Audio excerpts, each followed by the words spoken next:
G'day y'all, welcome aboard to Good Chats. Yes, I leave the door hinge noises in there just so I actually remember to turn the microphone on for a change. So welcome aboard everybody. Welcome to Kane's Trains, welcome to Steve Klink, welcome to Re-L, g'day bro, Luke's Fishing. How is it in the NT tonight, Luke? How's it going up there in Darwin? O'Malley Tours, welcome aboard, thanks for coming on board mate. Darryl Phillips from representing WA. Hats off to you, sir. Welcome aboard, Kingsley, also from WA. This is awesome. No, it's just the door to my study, so at least I remember to actually, like I said, turn the microphone on this time, because that's what happened every other time that I tried that. So, how is everybody? What have you been up to? Let us know what's been happening, if you've been doing some exploring or anything. If you saw the thumbnail there, that is Kane from Kane's Trains, and Stuart from Choo Choo Stew, and me, when we were all kind of collided together up on the up at the Pitchy Ritchie Pass, as we chased the Pitchy Ritchie Explorer down to Woolshed Flat, and just did generally some cool hanging out as well. I got some great footage. I also got some really terrible footage as well, but you know, hey, that's how it goes. So I've got a bit of a preview of that later on. Welcome aboard, Andy Munro. Yes, Andre the Giant has his hand back now. That was pretty crazy, I tell you. I wasn't really feeling it last week, just in case you couldn't tell.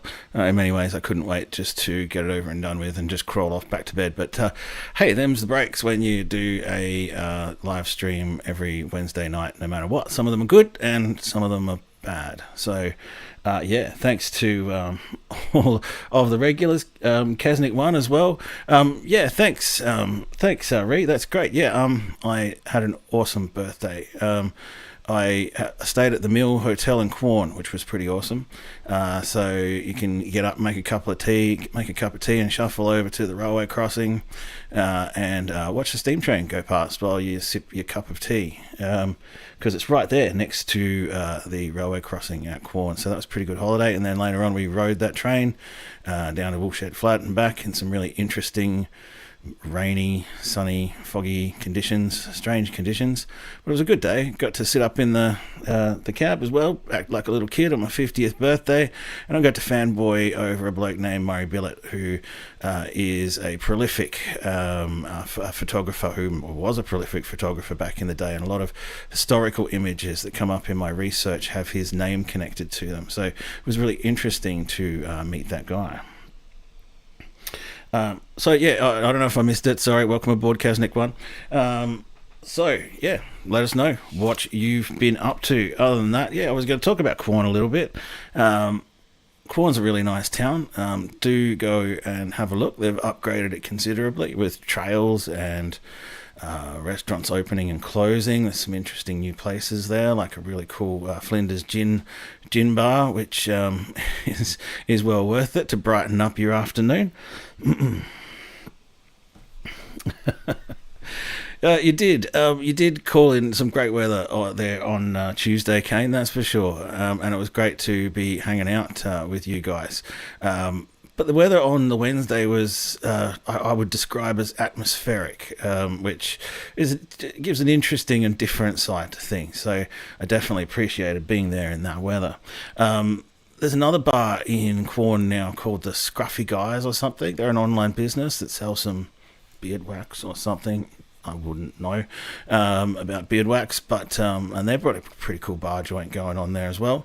The Austral Hotel, and there's one of my tips for Quorn. And let me know if you've got any tips for the country town of Quorn, what to go see and what to do, or what your experiences have been when you've been there. But across the road from the Transcontinental Hotel, which is the iconic old railway hotel, there was a hotel called the Austral, and I think that became a hotel, like a hotel motel kind of thing for a while, and now it's reopened its dining room. And I'll give you the hot tip that the Austral makes far better meals and far better value than the Transcontinental, which seems to be, sorry to say, trading on its name. So yeah, there's the Bush Tucker Garden just across the railway from the main street of Quorn, which is right next to the old Quorn Railway Reservoir, which has all changed from that image that I showed you last week or the week before, where the Quorn Reservoir seemed to be on a level with the level of the ground at Quorn, whereas this is now one of those really big raised, horrible looking things, to be honest with you. Kane shared with me a little behind the scenes clip, which is just a quick little clip that I'll show now. We just transitioned over there. I didn't even know Kane was taking this video until him and Stu came over and said g'day, and we caught up there. There was a train in the shot, it's just hiding down in the cutting. So that's me doing one of my 47 takes to camera for the 1/22 piece of narrative to camera. Because if you've seen my blooper videos, you know how often I get it wrong. So, yeah. Should I put that on loop? I didn't put that on loop, but... and then it was after that shot that we caught up, and that photo in the thumbnail was being taken. I was going to show you as well, because since I started to get a little bit of my hand back later in the week, I was able to do a little bit more animation. I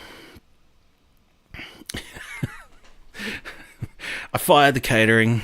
It just wasn't good enough the day before, because the catering of the Pitchy Ritchie Railway in the building there, and I have to say, you know, that massive thanks to the people who organised the catering there for all the 160 odd passengers, I think it was, that get off the train and want to buy some lunch in less than half an hour.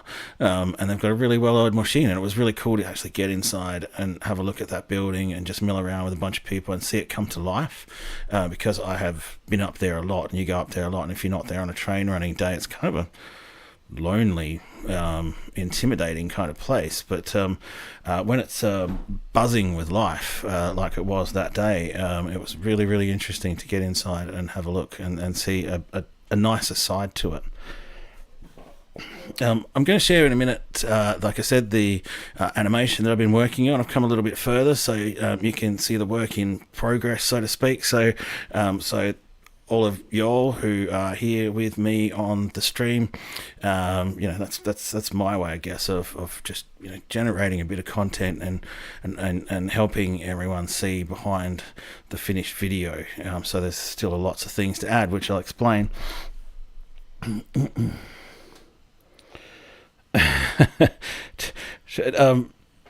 Stuart, welcome aboard, mate. Thank you for coming on board. Great to see you yesterday. Wow, was it yesterday? Time flies, man.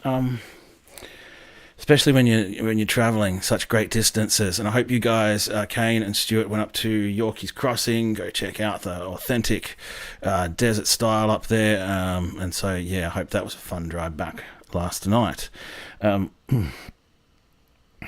Before getting your hopes up for a late lunch. Yeah, country towns are really dicey like that. I noticed that the Quorn Takeaway is only open Thursday to Sunday, so if you're like Googling stuff, you're thinking, yeah, I might just get a burger when I get there, well, bad luck if it's Wednesday. You're stuck with the Transcontinental Hotel, who doesn't mind charging $23 for a burger. Go check out Stuart's channel as well if you like, and subscribe because he does some cool stuff as well. Obviously, Kane's Trains. If you haven't subscribed to these guys, then please go and do that. Kane's Trains is as it is in his handle here, and Stuart has Chew Stew, as in Chew _Chew stew, as in beef stew or something. I don't know. So there you go. And then I'm just going to dive back into an old book of the week for a little bit more of a reflection on that book of the week. And then we'll talk about what's next. Yeah, exactly. You always have something in the mini esky there. So to help my hand too, I thought I'd show you this. Oh, what am I in? I'm in small screen. My God, where is JK when you need him?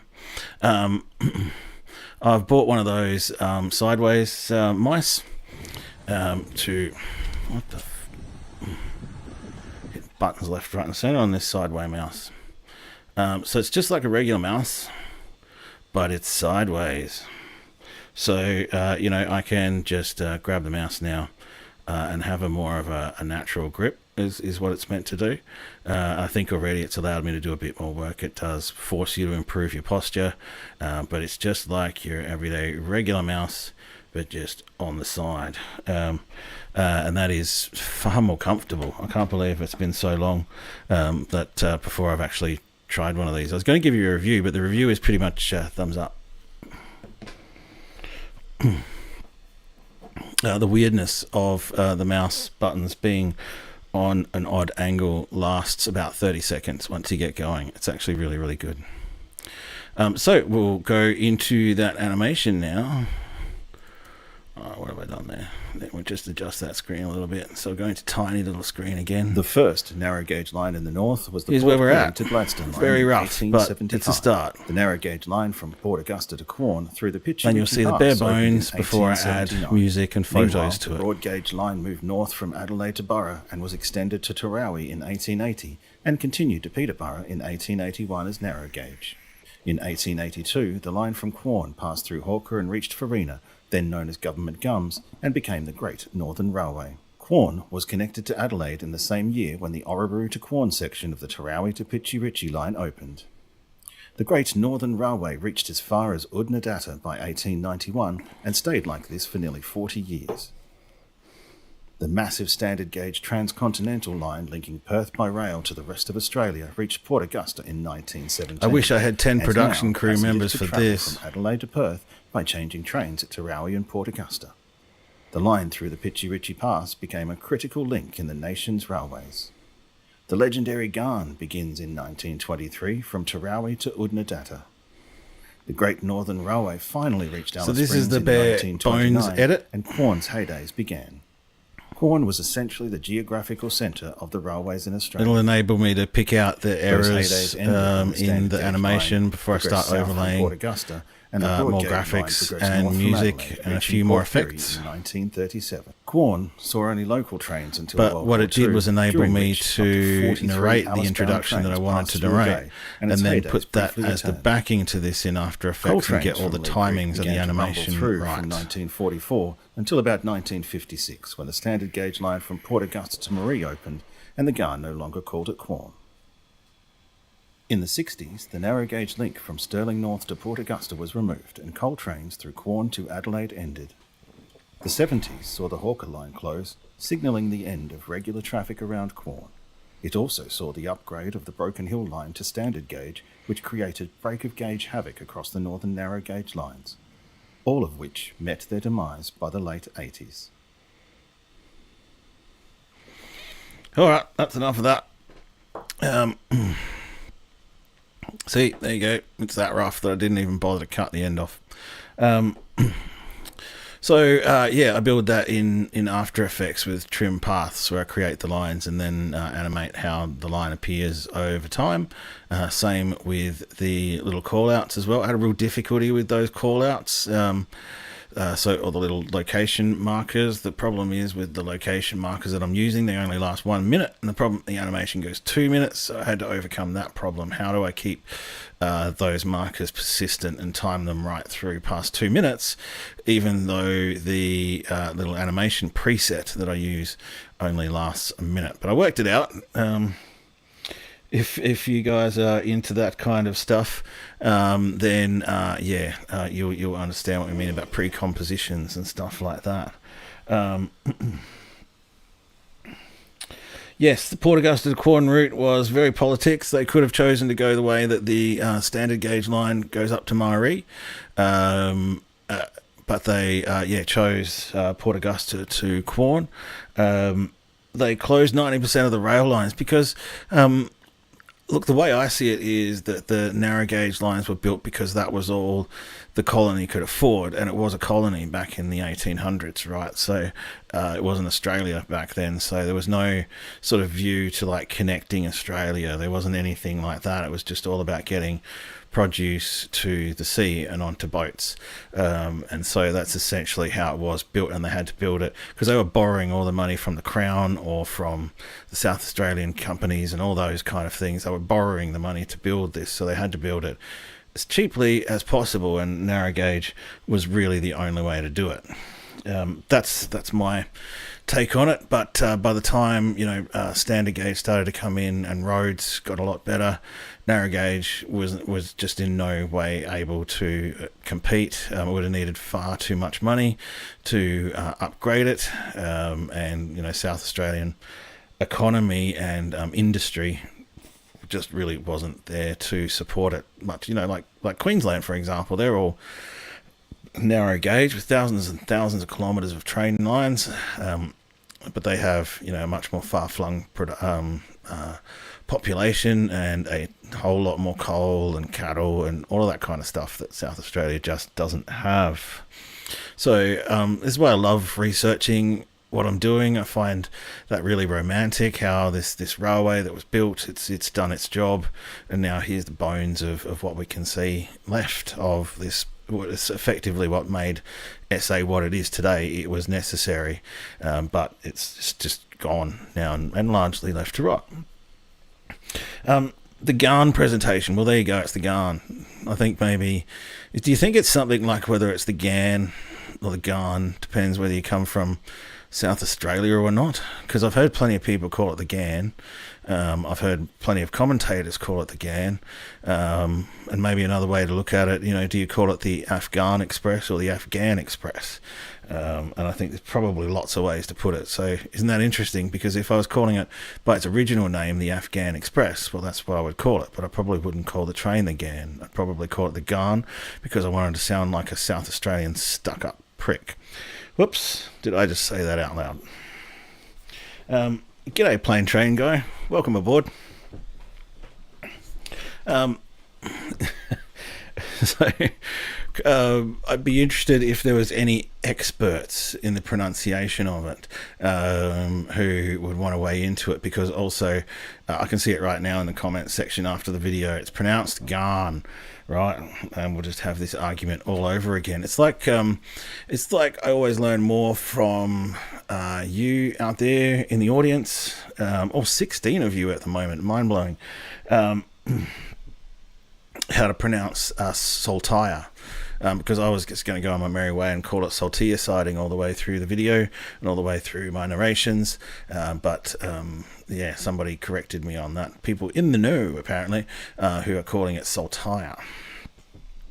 So, for the sake of the replayers as well, or for the sake of everybody involved, because sometimes we're here for a long time, but most of the time we're here for a good time, I'm going to talk about Book of the Week, and I'm going to go back to this one. It's questions are great for engagement on live streams, so I'm really encouraging people to talk more about that kind of thing.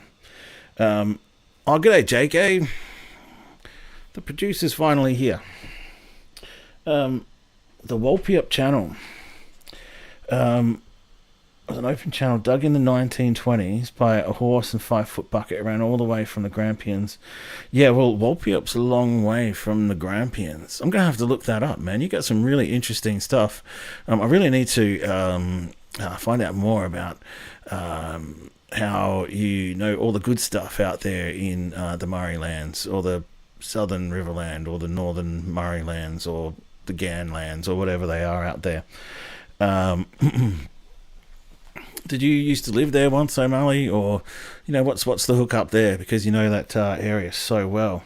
Thanks for the birthday wishes again, JK. Appreciate it. Gan rhymes with Jan. No, really, I'm joking. Gan rhymes with Jan. Yeah, well, I'm tending to lend myself to the side of Gan at the moment, because it's Afghan and Afghanistan. Although maybe I've even heard it pronounced Afghanistan before, so maybe we've all got it wrong, and it is Afghan, and it's called the Gone. You got a great collection of footy jumpers. You must. Where do you put them all, Andy? Honestly, Walpy Up footy jumper. Have you put a photo of the Walpy Up footy jumper up on your socials yet? Because I'll go check it out if so. I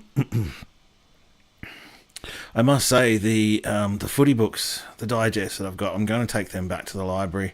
The project that I was thinking of with that, where I might try and just make notes on all the different mentions of trains in there. The project's just gotten. I think the project's just a bit way too big for me at the moment, so maybe in years to come I might approach it again and I'll just order them again. So all those books will be back at the library this weekend, and you should put in to get them sent to your library, Andy, and likewise O'Malley, and then we can pass the footy digest around, the ones that you don't have already, I guess, the footy digest around the state, and share the love. 3 rooms. That's awesome, Andy. We're just going to go back to this one. The Break of Gauge, A Social History by John Wilson. Those of you might know, it was launched a couple of weeks ago, about a month ago, I think, to great fanfare, and I really looked forward to getting the book, like everyone did. Great history book, which covers the story of... I'm going to have to do something about this lighting one day. I have to hold that back there, which covers the story of all of the break of gauge shenanigans that used to go on in Australia with all the different railway gauges. And I have to be really honest, because I'm finding it a really difficult read. I don't know, hands up if you also found it a difficult read. It's kind of hard to follow because there are so many tangents involved in this subject, the break of gauge. So I'm not blaming John, right? It is a really good book. Oh my goodness. It is so, the attention to detail and the research has gone into that book is nothing short of awe-inspiring. But I'm finding it really difficult to read. It's just really, really hard to get into without all of a sudden going off to a Tanzanian tangent or somebody, you're talking about Tasmania in one breath, and then you might be off to Queensland in the next breath. So I'm working on it, guys. I really am genuinely working on it, guys. I don't think it's John's fault, and I don't know what process John went through to I guess edit or get feedback on the book. You might know, Kane. I mean, did John go through a process where he had finished drafts? Or maybe even put together copies of the book and handed them out to non-rail fans to see if they could follow what was going on. And I'm sort of consider myself to be a little bit less of a hardcore rail fan, so there was a lot in there for the hardcores. And it is a lot of information in there as part of why I'm able to talk about the break of gauge dilemmas. But yeah, just a word of warning: if you're not a hardcore fan, might be a bit of a difficult read. Yeah, that's a fair point. It probably does, actually. That's a really good way of putting it. Is you're kind of left just sort of gasping for air a little bit, with things going left, right, and centre, and so many different people having all of this input, and just what actually happened doesn't make any sense, really, when it comes down to it. And so politics and bureaucracy kind of won the day, and all of a sudden we're talking about something else altogether. So yeah, I'm getting through it. I'm about halfway there, and by the end maybe I'll have something different to say, and we'll do book of the week where I actually finished the book and reflected back on the journey, as arduous as it was. So I've got this next video coming up, which will be before the 5-minute warning, I guess. What's next for me? I was going to go up to Palma this weekend and capture some nighttime star lapses on the property up there just above Palma in the Adelaide Hills. I'm not quite sure about that at the moment because the hand's not 100% healed yet, and I don't really want to go stumbling around in the pitch black bush in like -3 degrees or something, as it has been a few nights up there recently. I'm not really sure I'm up for that, but we'll just have to see why we go on the weekend. Sadly, there were no elephants in that book. Thanks for sharing that, Elizabeth That Was video. O'Malley messaged me or shared a video from Facebook, from a Facebook channel called Elizabeth That Was. And Elizabeth That Was, I'm pretty sure, they had a video on the Smithfield Railway line. He did a video on the Smithfield Railway line. Will is his name, I think. And that included quite a bit of a story about Tommy, the elephant, which harks back to what we were talking about last week. And he actually did a really, really good job. So go check out Elizabeth That Was. Also go check out Chew_Stew.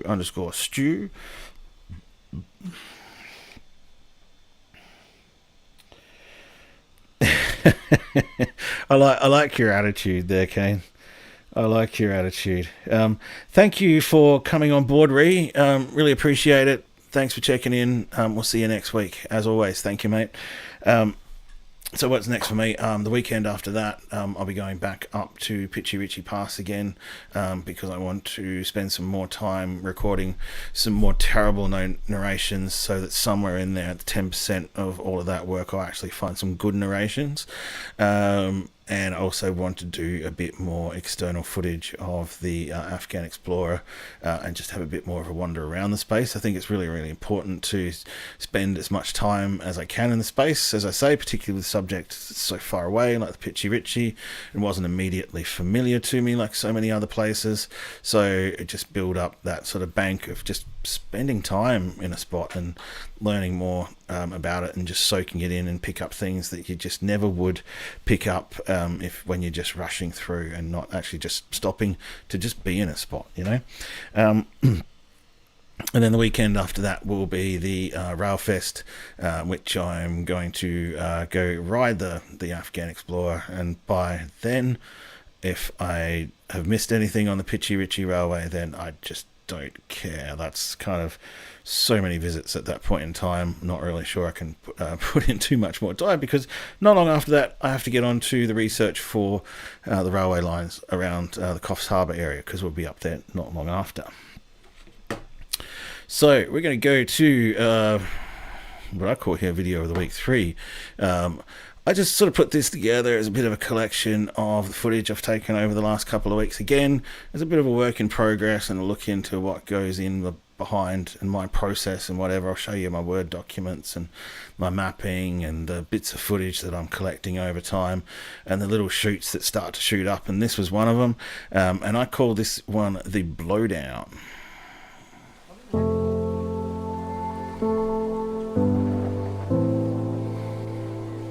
I have captured the lattice bridge, but I would like to capture it more.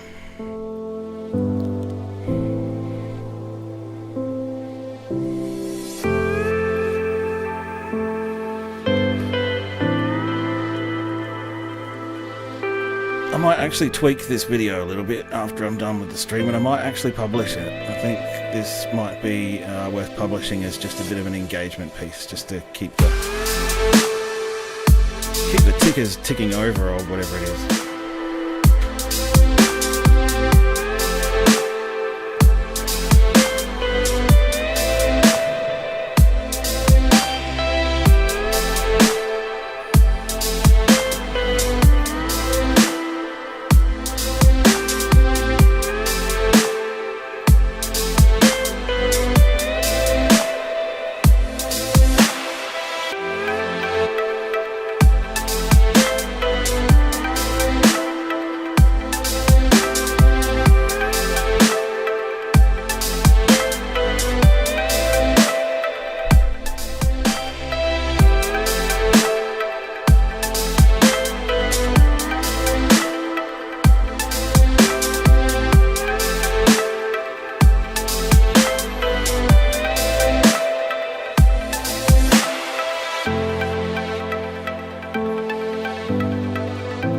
Yes, they do a workshop tour, Daryl.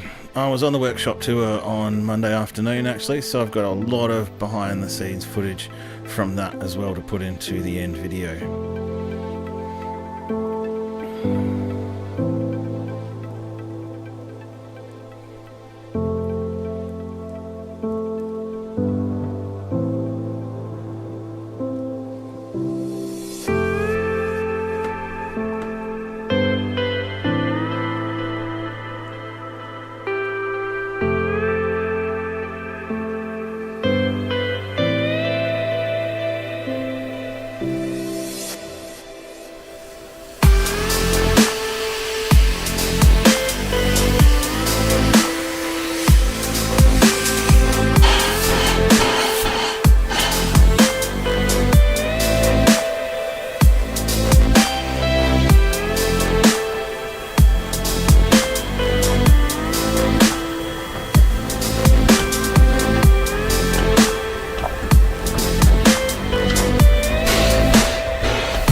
Shucks, thanks, Ken.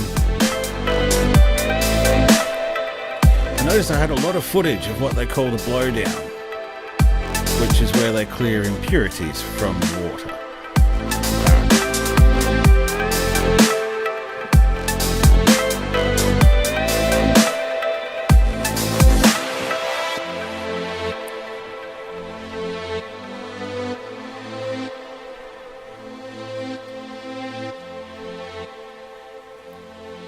I saw those signals there, Daryl. Yeah, we went out to have a look around there and nearly got bogged. So they had 20 mils of rain the day before, or the night before at Quorn. We didn't see any of it, but it sure was muddy. All right, now what do I do now? I go back to here. Okay, so that's all I've got for tonight, folks. I hope you like that video there. What do you reckon? Should I just tweak it a little bit? I think I missed a couple of tiny little edits, but I think overall that's probably worth a release to the wider world there, and just for the beauty of it, really, where the engine is enveloped, or is it enveloped? Enveloped in its own steam, and it kind of disappears within it, and it comes out from amongst it, and it's just a really ethereal, or is it ethereal, kind of shot. God, here we go. Here's Words with Mike. Thank you, Pete. So I'll put that video out after the stream. Give me about half an hour or so. I really can't be bothered doing any hardcore editing at the moment, but that's what's kind of come out from spending a few hours last night reviewing all the footage that I've got back. I've got I think I'm up to about 150 gig of footage now, and I really need to stop sometime soon. But by the time we're done, everything should be out, and you'll see everything put together. The music, the photos, mixing and matching old images with new images. I've got lots of shots still in my head that are still to come into production, and just that little bit of narration and mapping, just to give the uninitiated, or just to make it really open and available to as many people as possible. So, okay. So, 16 concurrent viewers, so I don't think everyone's piped up tonight. Give us a shout out, or give us a like, or even drop us a comment when this goes up online as a regular video later on. It's been great to have everybody on board. I know a lot of you are just listening as well and not watching as well, so I really appreciate you guys coming on board as well. Kane, say good day to everyone down at the gym for me. Kane, as far as I know, is currently on a treadmill, so run harder, Kane, run harder. Run, Kane, run. So thanks for coming on board, Kane, sticking around too. Real pleasure to meet you and Stu the other day. Yesterday, feels like the other day somehow. Steve Klink, thanks for being you, man. Luke's Fishing, all the best to you and the Northern Territory, my friend. Don't get eaten by a crocodile, please. And please, when you come down to Adelaide, let's make a point of catching up and discussing all of our various YouTube-y kind of things, although we have very different ways of doing things and different subjects. I could just talk about that for ages. I think he's popped off now. O'Malley Tours 34 around the grounds. Thank you, mate, for coming on board. Daryl Phillips, thank you. G'day to WA. Plain Train Guy, thank you for coming on board. Love your work, man, too. Kingsley Purvis, thank you for coming on board. Seeing you there on LinkedIn. Amen to burnout, brother. Andy Munro, thank you for coming on board. Again, if you make it to Adelaide, please reach out and let us know. I'd love to catch up for a beer, mate. Kaznik 1. In fact, this catch up for a beer invite goes to everybody. Let's catch up for a beer. G'day to all of the production crew that was just off camera in that video as well. Stuart Whitaker, thank you. Is it Whitaker? Whitaker, sorry, dude. I will get it right about the second or third time. Where else? Who else have we had on board? JK, he made it. Good to see you, bro. Thank you for coming on board, and shouts out to Hillston in Western New South Wales. And did we have anyone in pop in at the end there? Oh, Nico. All right, thanks, Nico. I know Kaznik's not too bad. Maybe you think it sounds weird. I don't know. It sounds cool to me. Shouts out to the bench press and all the production crew. This is how we roll every Wednesday night at 8:15 p.m. I do truly appreciate all of the regulars and all of the lurkers and all of the replayers. Thank you again. Oh, he's still in South Australia. Thank you again. We'll be here every Wednesday night at 8:15 p.m. Sometimes it'll be good. Until next week. Peace.